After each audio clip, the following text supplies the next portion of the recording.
Hello everyone, my dream মাই গার্ডেনে সকলকে স্বাগত। এই গাছটার নাম এরিকা পাম।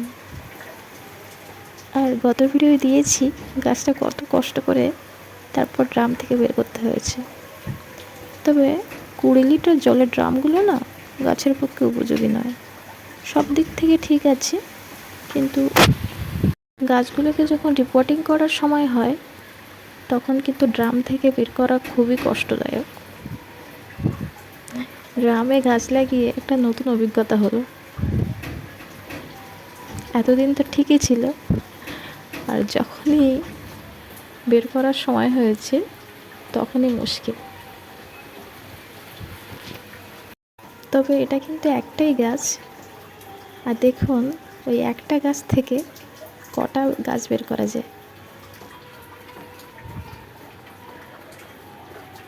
দেখুন এগুলি কিন্তু সব শিকড়। এই যে 3খানা গাছ বের করা গেল একটা থেকে। আসল গাছ কিন্তু একটাই।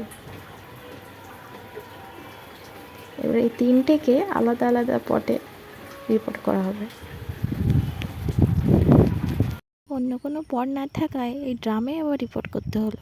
তবে এটা পাম জাতীয় গাছ, যার জন্য কোনো অসুবিধা হবে না। বিশেষ করে ফল গাছ তো এই ড্রামে লাগানোই উচিত না, তাতে গাছ মারাও যেতে পারে রিপোর্ট করার সময়।